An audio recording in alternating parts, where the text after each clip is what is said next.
Vasudevaya. Om Namo Bhagavate Vasudevaya. Om Namo Bhagavate Vasudevaya. Om Namo Bhagavate Vasudevaya. Om Namo Bhagavate Vasudevaya. So we're reading from the Srimad Bhagavatam, 5th canto, chapter 11, chapter entitled Jad Bharat Instructs King Rahugana, and we're beginning this new chapter today. Okay. So it's interesting that somewhere around about the 4th canto of the Srimad Bhagavatam, Srila Prabhupada begins doing these little chapter summaries before each chapter. So I just learned the other day that the history behind that was that Srila Prabhupada at a certain point Srila Prabhupada set aside translating the Srimad Bhagavatam so that he could focus on the Chaitanya Charitamrita. So when Srila Prabhupada's translating and commenting on his books, he's doing that with the assistance of the commentaries of previous acharyas. So Prabhupada would travel everywhere with these big books full of different commentaries by different acharyas. So for the Chaitanya Charitamrita, if you look in the Chaitanya Charitamrita, every chapter has like a summary, and that summary is based on the summary of Bhaktivinoda Thakur. So that was where that came from, that he was inspired by Bhaktivinoda Thakur, and he based those chapter summaries on Bhaktivinoda's chapter summaries of the Chaitanya Charitamrita. And then when Srila Prabhupada finished the Chaitanya Charitamrita and he resumed the Srimad Bhagavatam, then he was inspired by Bhaktivinoda Thakur to continue that tradition. And that's why at a certain point, all of a sudden, you start getting these chapter summaries somewhere around about that. I think it's in the 4th canto somewhere. So we can read that just now. So in this chapter, the Brahmin Jad Bharat instructs Maharaj Rahugana in detail. He tells the king, "You are not very experienced, yet you pose yourself as a learned person because you are very proud of your knowledge. Actually, a person who is on the transcendental platform does not care for social behavior that sacrifices spiritual advancement. Social behavior comes within the jurisdiction of karma kanda, material benefit. No one can spiritually advance by such activities. The conditioned soul is always overpowered by the modes of material nature, and consequently he is simply concerned with material benefits and auspicious and inauspicious material things. In other words, the mind, which is the leader of the senses, is absorbed in material activities life after life.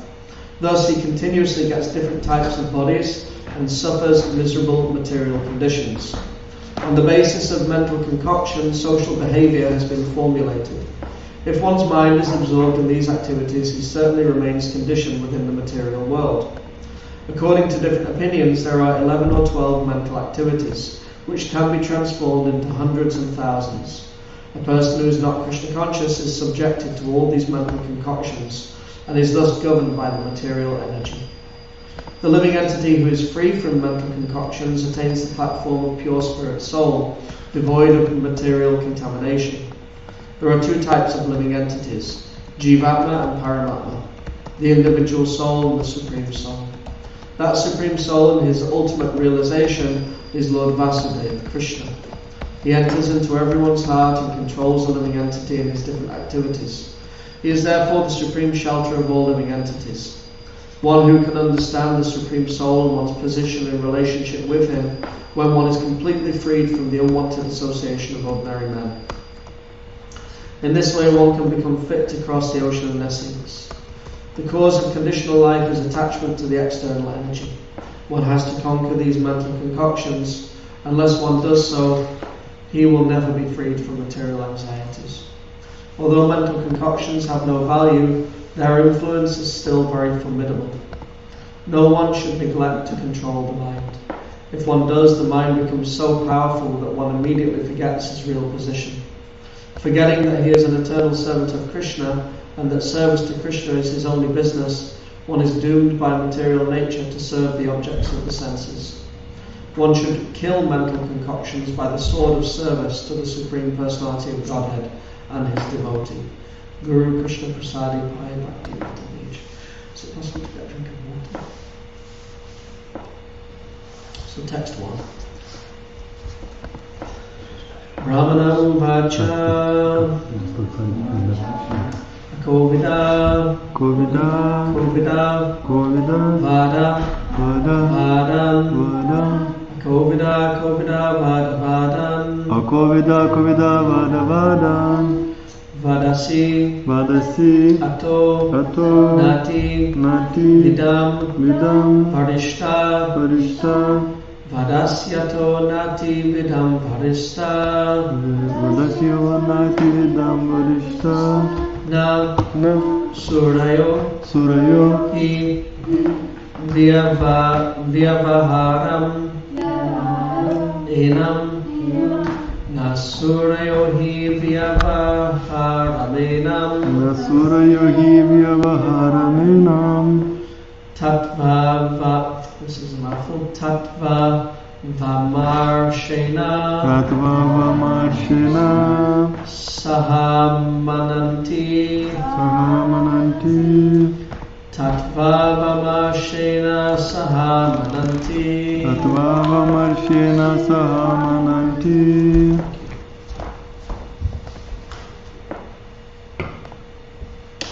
Brahmana uvacha Akovida vada vadan Akovida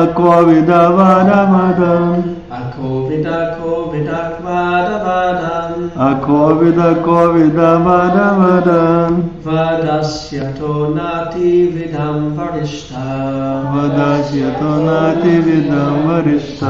Vadasyato nati vidam varishta Nasurayo hi vyavaharam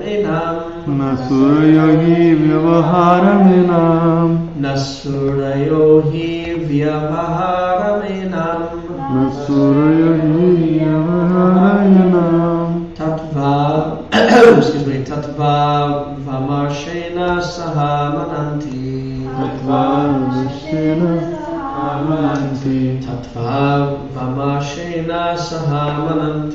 Tattva Vamarshena Sahamananti Brahmana uvacha Akovida vada vadan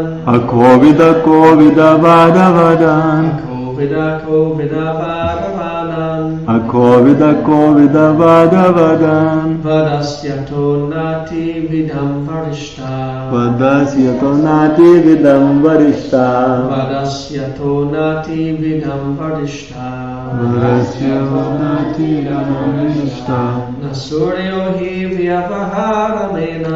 Nasuryo hi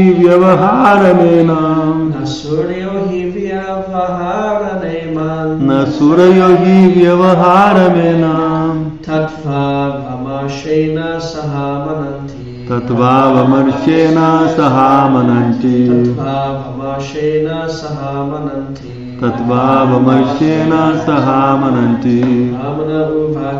Brahmana uvacha Akovida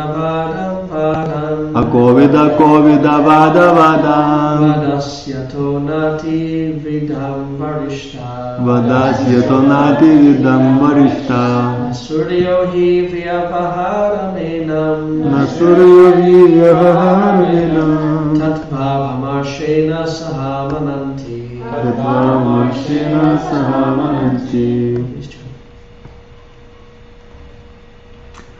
Brahmana uvacha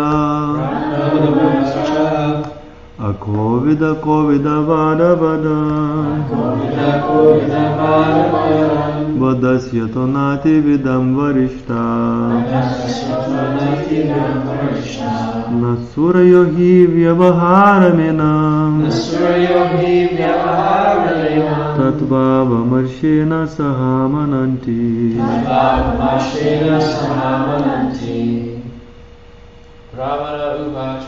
Brahmana uvacha Akovida vada vadan Vadasyato nati vidam varishta Nasurayo hi vyavaharaminam Tattva Vamarshena Tadvavamashena sahamananti. Tatvavamarshena sahamananti. Brahmana uvacha Akovida kovida vada vada Vadasyato nati vidam varishta Nasurayani vyavaharamena Tatvavamarshena sahamananti. Brahmana uvacha Akovida kovida vada vada Vadasyato nati vidam varishta Nasurayani vyavaharamena Tatvavamarshena sahamananti. Please repeat. Brahmana uvacha. The uvacha Brahmana said, The Brahmana said Akovida, without having experience. without having experience. Kovida vada vadan, Kovida vada vadan words used by experienced persons. Yours is the experienced person. Vadasi, Vadasi you are speaking. You are speaking. Ato, Ato therefore. Na, not. Atividam, Atividam of those who are very experienced. As those who are very experienced. Varishta, Varishta the most important. The most important. Na, not. Suraya, Suraya such intelligent persons. Such intelligent persons. He, indeed. Vyavaharam, mundane and social behavior. Enam, this, tattva, of the truth. Avamarshena, fine judgment by intelligence. Saha, with. Amananti, discuss. Translation. The Brahmana Jadbharat said, My dear king, although you are not at all experienced, you are trying to speak like a very experienced man. Consequently, you cannot be considered an experienced person. An experienced person does not speak the way you are speaking about the relationship between a master and a servant, or about material pains and pleasures. These are simply external activities. Any advanced experienced man, considering the absolute truth, does not talk in this way. So responsibly, the Brahman Jadbharat said, My dear king, although you are not at all experienced, you are trying to speak like a very experienced man. Consequently, you cannot be considered an experienced person. An experienced person does not speak the way you are speaking about the relationship. An experienced person does not speak the way you speak about the relationship between a master and a servant, or about material pains and pleasures. These are simply external activities. Any advanced experienced man, considering the absolute truth, does not talk in this way. What verse comes to mind when you hear this? Bhagavad Gita. Bhagavad Gita. Which one?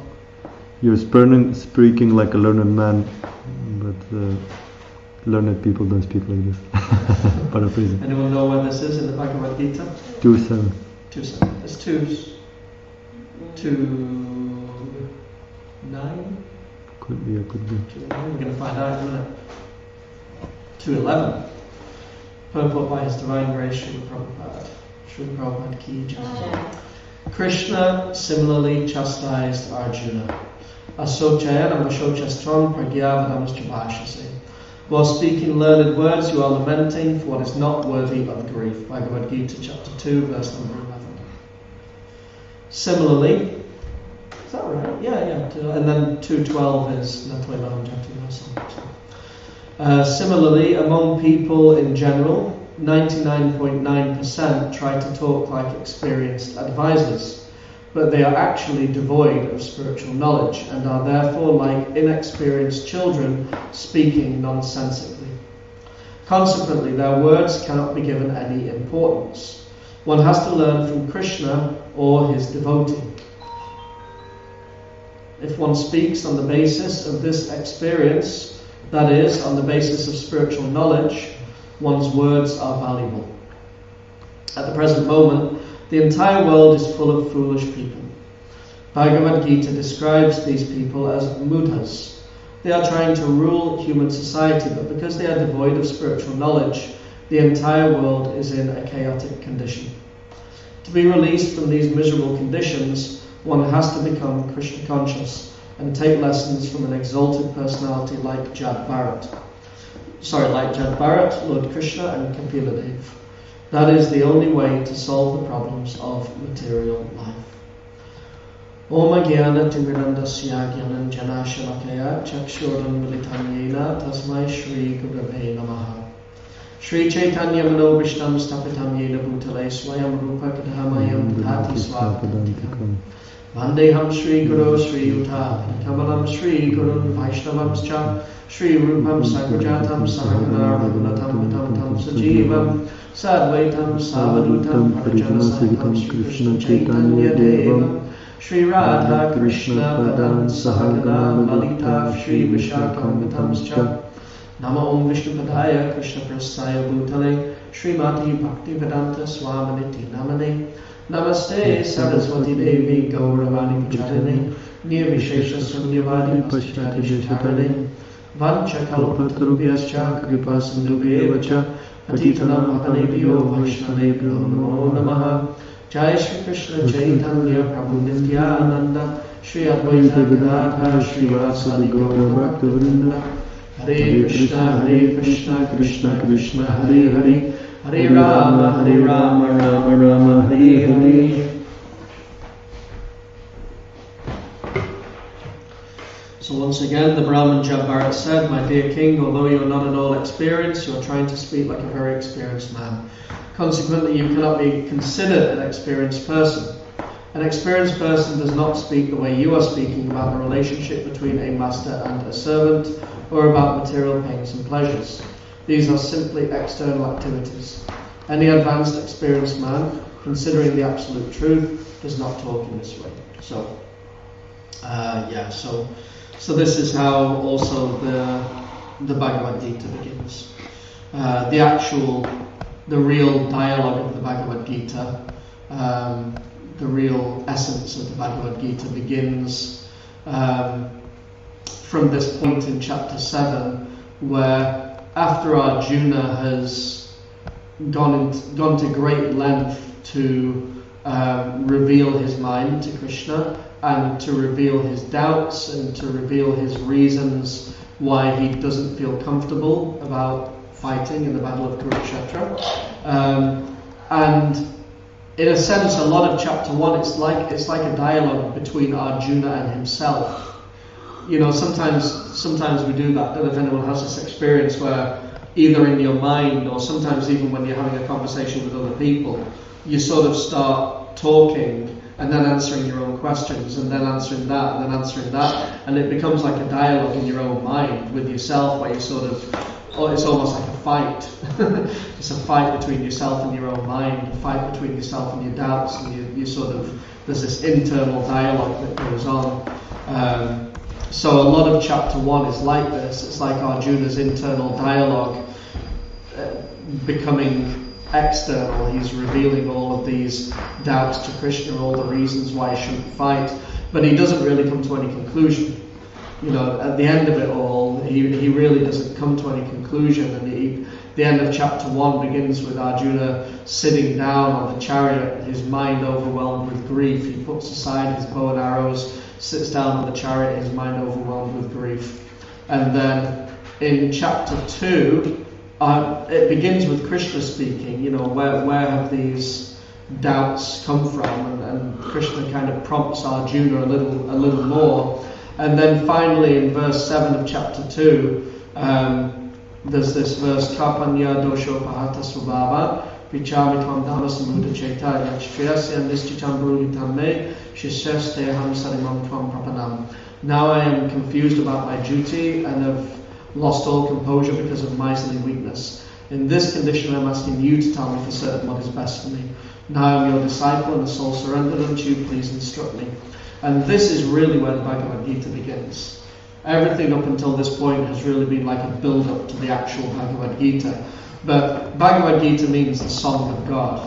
These are the words of Krishna. And this is when Krishna is about to begin speaking. Once Arjuna has accepted the authority of Krishna. And many of the arguments that Arjuna is putting forth, this is how Krishna begins speaking to Arjuna, and the way that Srila Prabhupada describes it in the purport, because Krishna says, Asocyanam Ashochastvam Pragyavadam Chavashasekatasanakatasanschananu Sochanti Panditaha. While speaking learned words, you are lamenting what is not worthy of grief. Those who are wise lament neither for the living nor for the dead. And then he goes on to explain, never was there a time when I didn't exist, nor you nor these kings, nor in the future shall any of us cease to be. As the embodied soul continuously passes in this body from boyhood to youth to old age, the soul similarly passes into another body at death. And then he goes on and on right through to text 30, establishing, the difference between the body of the soul and the qualities of the soul, the nature of the soul. And the way that Srila Prabhupada describes in his purport to text 11, the one that Srila Prabhupada's quoting here, is that he says that Krishna is basically chastising Arjuna and calling him a fool. Now, while speaking learned words, you're lamenting what is not worthy of grief. Those who are wise lament neither for the living nor for the dead. It's a type of chastisement, but it's a chastisement, as Jad Bharat is speaking now to King Rahugana. It's a chastisement which is in line with Krishna's instructions in the 17th chapter of the Bhagavad Gita, because there Krishna describes the austerities of speech, and he describes the austerities in the mode of goodness. Because prior to this, Krishna has explained that charity, sacrifice, and penance are not to be avoided. That they have to be performed. Indeed, sacrifice, charity, and penance purify even great souls. And then, as he has done in many other places in the Bhagavad Gita, particularly in chapters, 17, 18, and 14, 17, 18. He really emphasizes the difference between different activities in the material world, those in the mode of goodness, those in the mode of passion, and those in the mode of ignorance. And when it comes to austerity, that can also be in the mode of passion, goodness, and ignorance, passion, and goodness, depending on the type of austerities we perform. And so Krishna is always emphasizing any activity in the mode of goodness, because activity in the mode of goodness is the ideal platform by which we can then step into the mode of pure goodness, Vasudeva Sattva. So when he describes the sacrifice of speech, or austerity of speech rather, Krishna says austerity of speech consists in speaking words that are truthful, pleasing, beneficial, and not agitating to others, and also in regularly reciting Vedic literatures. So we can see that this is kind of what's happening here, because although, the first thing Jad Bharat says is, my dear king. He's being very gentle, he's being very polite, my dear king.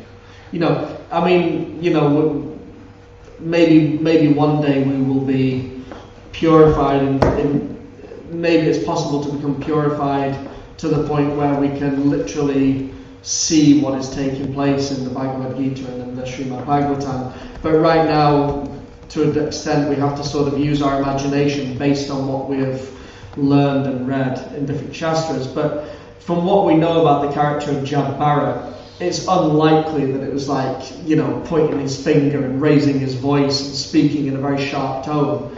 He's a very gentle personality. He's pointing out the faults in the king, but he's doing it according to the austerity of speech. He's doing it in a way which is pleasing, beneficial. My dear king, although you are not experienced, you're trying to speak like a very experienced man. He's basically explaining it to him nicely, that you've actually, you've misunderstood so many things. Now, the king himself is qualified although the king has said things which are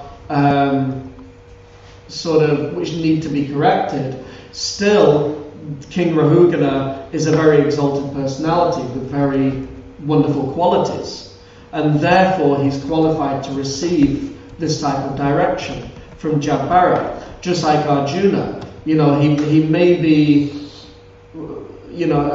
generally the way we understand it is that Krishna puts Arjuna into illusion on the battle of Kurukshetra so that he can speak the Bhagavad Gita. But still, some of the things that Arjuna says in the first chapter of the Bhagavad Gita, they appear to be very, very good, very reasonable arguments why he shouldn't fight. But Krishna is correcting those and sort of elevating him to an even higher state of consciousness, an even higher state of reasoning. And he's able to do that because Arjuna is qualified to hear those instructions. So I heard it was an interesting thing that came up just in the last few days, because I was reading a biography of Srila Bhaktivinoda Thakur called The Seventh Goswami. And in that book there's a lot of essays which are written by Srila Bhaktivinoda Thakur. And in a few of those essays, it's really inspiring actually just how deeply Bhaktivinoda Thakur was inspired by and spoke about the character and teachings of Jesus Christ. I never knew that before, but he was really deeply inspired, and he wrote a number of essays all about Jesus and the Bible and the teachings of Jesus Christ. And in one essay, he's even referring to points in the Bible, and he's saying, this is referring to Dasyaras, this is referring to Sakyaras, this is referring to Vatsalyaras, and this is referring to Madhuryaras. And he's saying Jesus' teachings in relation with all of this, So, but we wouldn't necessarily, you have to be a very elevated person necessarily to be able to sort of see these things and pick these things up. So, we have different, there are many different spiritual and religious paths that one can follow in the world, and books of knowledge, not only limited to what we may call the sort of Vedic library of texts, but there are also other books of knowledge, such as the Bible, such as the Quran. But still we see that within, for instance, the Srimad Bhagavatam and the Bhagavad Gita, there's a certain quality of information and knowledge which is being revealed, which would appear to be a little more elevated in its quality than maybe some of the information, maybe not so much elevated, but at least more detailed than some of the information which is being revealed in other books of knowledge. And one of the reasons for this is because most of these books of knowledge are really based around conversations which are based on questions and answers. You look at the Srimad Bhagavatam, the whole of the Srimad Bhagavatam is just one conversation after another. Questions and answers, and then stories which are being told in order to support the answer or to be able to illustrate the answers to the questions. And, similarly the Bhagavad Gita is just a whole dialogue of questions and answers. So what is it that elevates, the Srimad Bhagavatam or the Bhagavad Gita in some ways above other books of knowledge? And it's that not only are the speakers highly qualified, but the people that they're speaking to are so highly qualified. You look in the Srimad Bhagavatam, the sages of Naimisharanya, they're putting their questions to Sutta Goswami. The sages of Naimisharanya are already liberated souls. Sonaka Rishi is a liberated soul. He's putting all these questions to Shukadeva Goswami. Parikshit Maharaj is a highly elevated, liberated soul. He's questioning Shukadeva Goswami. Maitreya and Vidura, Vidura is not an ordinary personality. So you can expect the types of questions that Vidura would ask, the types of questions that someone like Parikshit Maharaj is asking, the types of questions that Shonaka Rishi is asking, the types of questions that Arjuna is asking. They're not ordinary questions, because those questions are not coming from ordinary personalities. And so the answers that they're receiving are very, very highly elevated, detailed revelations of spiritual knowledge. Whereas perhaps if we look at maybe the persons who were making inquiries to persons like Jesus Christ or so on and so forth, they may not be sort of asking from the same platform of spiritual realization as the sages of Naimisharanya. So the types of inquiries that they're making, and therefore the types of answers that they're receiving, are a little more according to their qualification. So in one sense it's justifiable why when we read a book like, we can be here for 10, 15, 20, 25, 30 years and we're still trying to get our heads around certain concepts that are there in the Bhagavad Gita and the Srimad Bhagavatam, because this is not ordinary knowledge. It's highly, highly elevated knowledge. It's the highest knowledge. The Srimad Bhagavatam is the cream of the Vedas. The Vedanta Sutra, Anta means end, the end of knowledge. Vedanta means the end of knowledge. That's the conclusion. All the knowledge which is available, all the knowledge which practically exists, is contained within the Vedas, either in detailed form or in codified form. But it's all there. Everything is there in the Vedas. All the knowledge which exists in the world, in some manifestation, is contained within the Vedas. And after presenting all of that knowledge, then we're given the Vedanta Sutra, which is the end of all knowledge. And then the Srimad Bhagavatam is, the ripened fruit of the Vedanta, the ripened fruit of the Vedas. It's the cream of the cream. It's the highest knowledge which exists, is all there in the Srimad Bhagavatam. And then the Goswamis, they have elaborated on that, because again, it's the highest knowledge which exists, but some of it is in codified form, in order to be revealed by highly elevated, liberated souls in the future. So, for instance, there's so much information there in the Srimad Bhagavatam. Like, for instance, Srimati Radharani is never mentioned by name in the Srimad Bhagavatam. She's there in she's there in a concealed form in the Bhagavatam, and then that is revealed by the Goswamis later on. So the highest knowledge that exists is basically here in the Srimad Bhagavatam, and then that is further revealed and further sort of exposed by Chaitanya Mahaprabhu and his disciples. So this is not ordinary knowledge. And in order to become qualified to hear the knowledge, in one sense we need to become qualified like the hearers of this knowledge. So when we look at the characters who appear in Srimad Bhagavatam, Shonaka Rishi, Parikshit Maharaj, Vidura, Uddhava, we can't even hope to come up to their level, and they're the ones who are being spoken. That's who the Bhagavatam is being spoken to. So in order to be able to understand the Bhagavatam, we have to follow in the footsteps of these great souls and learn, what is the character of a devotee? What is the, what does it really mean to be a devotee? And therefore we have books by devotees like Srila Rupa Goswami, like Upadeshamrita, like Bhakti Rasamrita Sindhu, Nectar of Instruction and Nectar of Devotion, where they're basically saying, if you live your life like this, if you adopt these principles and live your life according to these principles, then you can become qualified to actually really understand this knowledge. So in order to really, really enter into the knowledge of the Srimad Bhagavatam, in order to realize the knowledge, it's interesting because Jadbar is saying an experienced person. Consequently, you cannot, you're trying to speak like a very experienced man. Consequently, you cannot be considered a very experienced person. Often we use the word realization. What does realization mean? It means one who's actually experiencing knowledge in practice. I can sit here for the next 3 hours and say, you're not that body.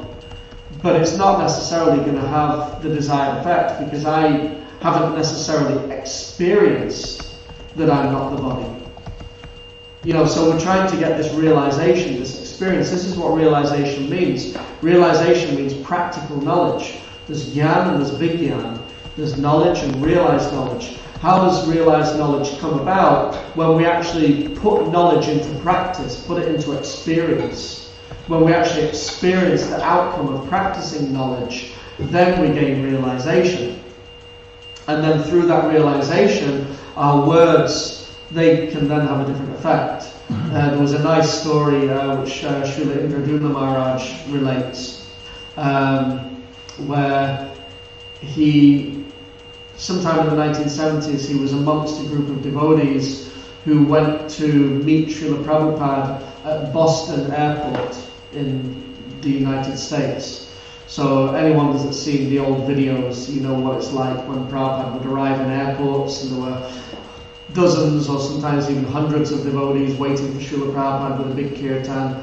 And then right there in the airport, they would usually, they arranged a VIP entrance for Srila Prabhupada, and they would invite members of the press so that people could come and interview Prabhupada right as he arrived at the airport.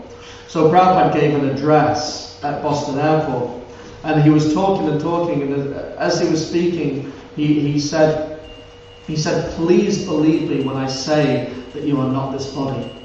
And Indraduna Maharaj said it really hit him. It really kind of struck him forcefully when he heard these words. And then he couldn't really remember anything else that Prabhupada had said. All he could remember is these words, "Please believe me when I say that you're not this body."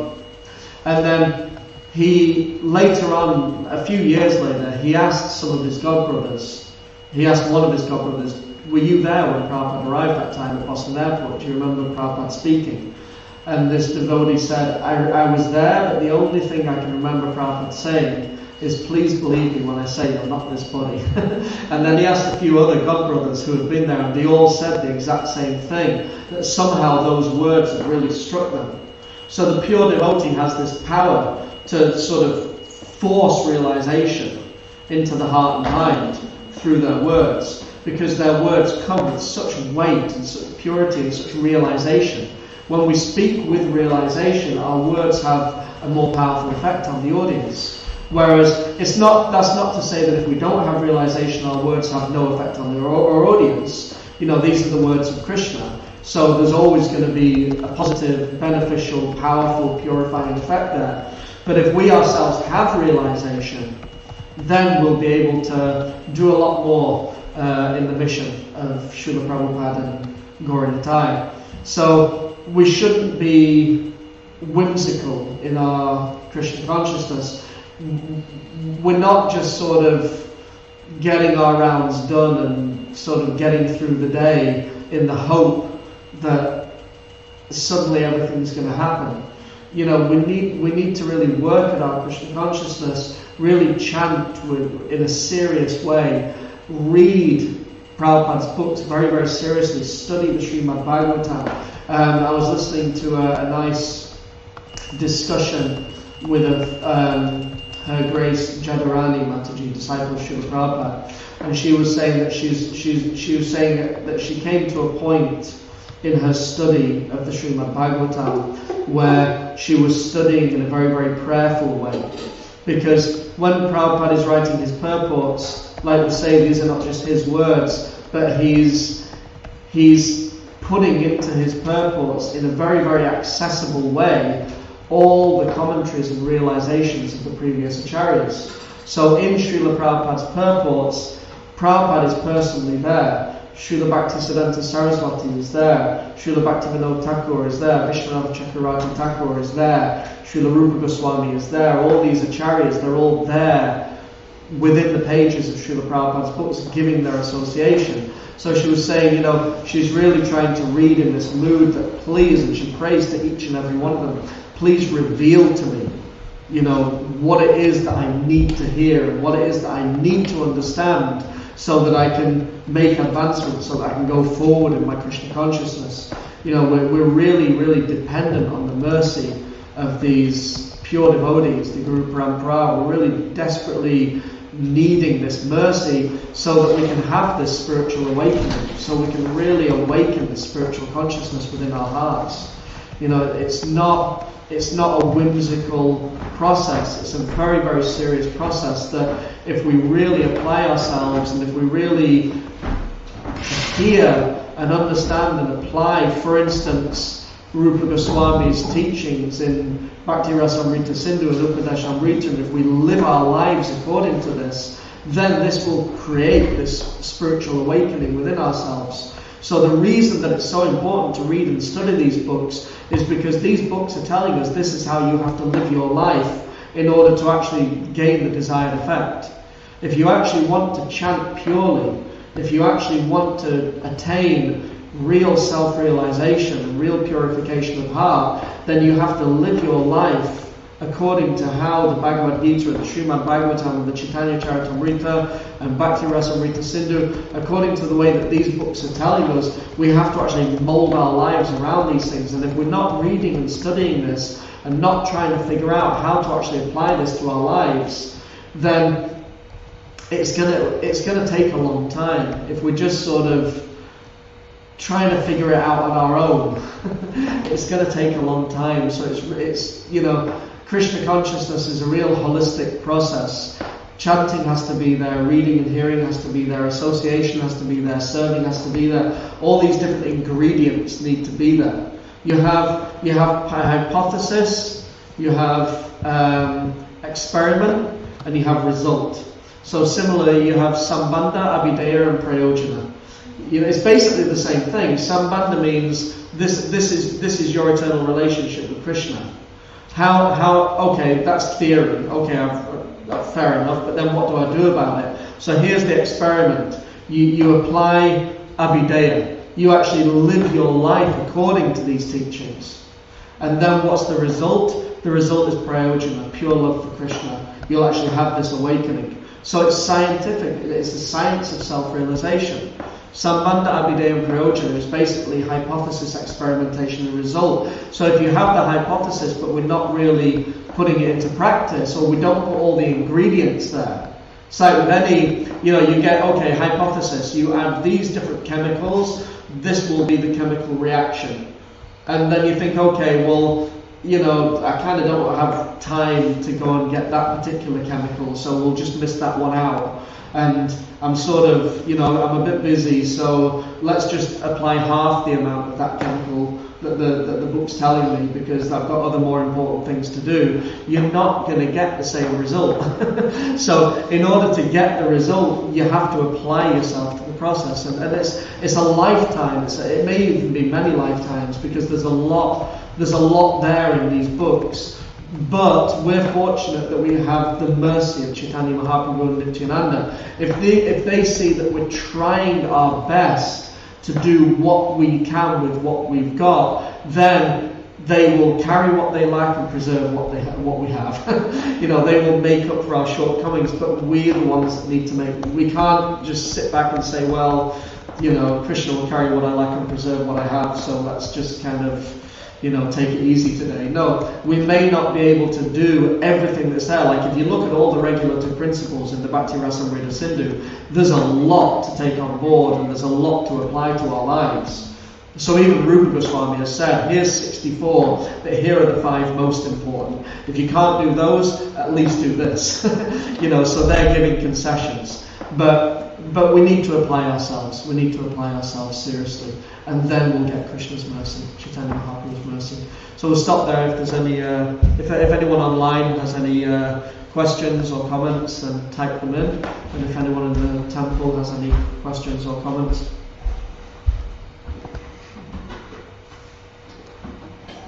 Anything from anyone?